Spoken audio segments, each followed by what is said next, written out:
जो 1947 में हुआ था वही तो पाकिस्तान में आज भी हो रहा है। वही तो पूर्वी पाकिस्तान कहा जाने वाला आज का बांग्लादेश में वही तो हो रहा है। 1.5 करोड़ हिंदू किस तरीके से बांग्लादेश के अंदर आज चिल्ला चिल्ला करके अपने आप को, अपनी अस्मिता को बचाने के लिए गुहार लगा रहे हैं। या तो उसका भारत में विलय होगा या पाकिस्तान इतिहास से समाप्त होगा, हमेशा के लिए समाप्त होगा।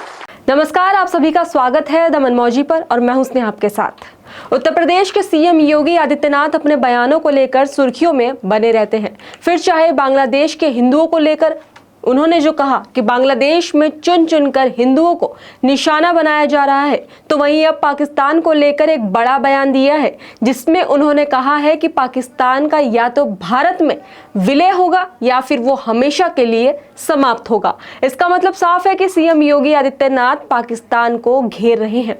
आपको बता दूं कि उत्तर प्रदेश के मुख्यमंत्री योगी आदित्यनाथ ने लखनऊ में विभाजन विभीषिका स्मृति दिवस पर आयोजित एक कार्यक्रम को संबोधित करते हुए ये बयान दिया है।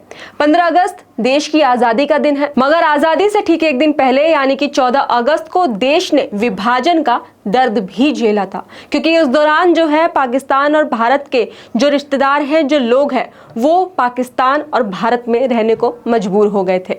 14 अगस्त को भारत और पाकिस्तान का बंटवारा हुआ था, इसलिए इस दिन को विभाजन विभीषिका स्मृति दिवस के रूप में मनाया जाता है।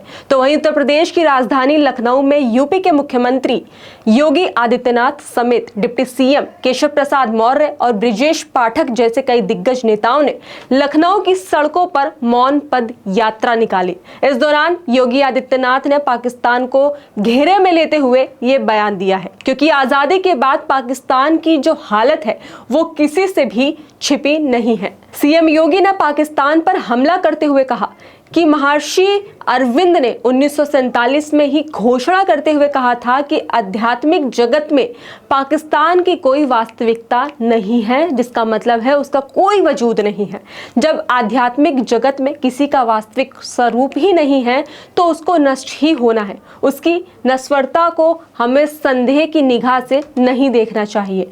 हमें यह मानना चाहिए कि यह होगा, लेकिन इसके लिए हमें भी तैयार होना होगा। हमें अपनी उन गलतियों का परिमार्जन करना होगा जिन गलतियों के कारण विदेश आक्रांताओं को भारत की अखंडता और संस्कृति को नष्ट करने का अवसर देने प्राप्त हुआ था। उस प्रकार की गलतियों को और विभाजन की त्रासदी जो कि जाति विभाजन और क्षेत्रीय विभाजन, भाषीय विभाजन के रूप में है, उन सब से उबरकर हम लोगों को राष्ट्र प्रथम के तर्ज पर काम करना होगा। सुनिए आगे उन्होंने और क्या कहा। मैं आप सबसे भी कहने के लिए आया हूं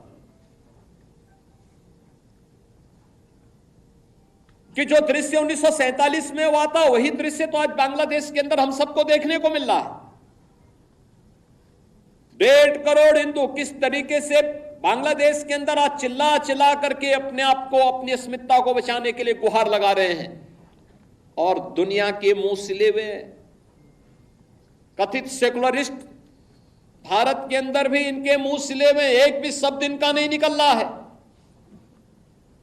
क्योंकि उनको भय है कि अगर इन निरीह कमजोर लोगों के इस पक्ष में इन्होंने आवाज निकाली तो इनका वोट बैंक खिसक जाएगा। वोट बैंक की चिंता है, लेकिन मानवीय संवेदना इनकी मर चुकी है।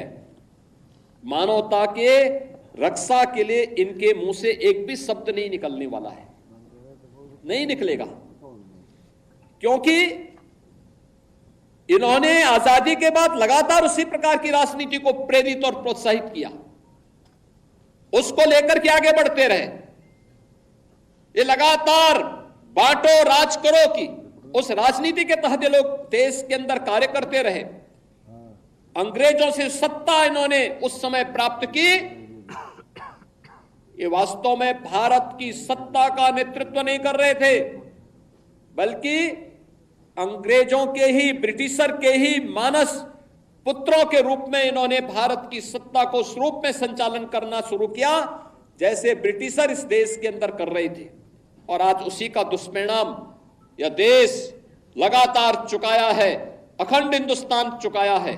लेकिन हमारा संकल्प है, महर्षि अरविंद ने जो 1947 के पहले घोषणा की थी आजादी की देश की विभाजन की त्रासदी आजादी के मिलने के बाद अक्सर उन्होंने इस बारे में अपनी चिंता व्यक्त भी की और उन्होंने इस बात को कहा था कि आध्यात्मिक जगत में पाकिस्तान कोई वास्तविकता नहीं है, या तो उसका भारत में विलय होगा या पाकिस्तान इतिहास से समाप्त होगा, हमेशा के लिए समाप्त होगा। सीएम योगी ने अपने इस भाषण में बांग्लादेश के हिंदुओं पर हो रहे अत्याचार को लेकर एक बार फिर से बयान दिया है। उन्होंने विपक्ष पर सवाल भी दागे हैं और साथ ही विभाजन को लेकर कांग्रेस पर जमकर हमला बोला है। उन्होंने कहा कि विभाजन के लिए, त्रासदी के लिए तत्कालीन कांग्रेस नेतृत्व पूरी तरह से जिम्मेदार है। कांग्रेस विभाजन की त्रस्ती के लिए और समय समय पर देश के साथ हुए इस धोखे के लिए कभी देश की जनता से माफी नहीं मांगेंगे, क्योंकि उनका चरित्र कभी भी इस प्रकार का नहीं रहा है। विभाजन की इस त्रासदी के लिए तत्कालीन कांग्रेस नेतृत्व पूरी तरह जिम्मेदार रहा है। कांग्रेस विभाजन की इस त्रासदी के लिए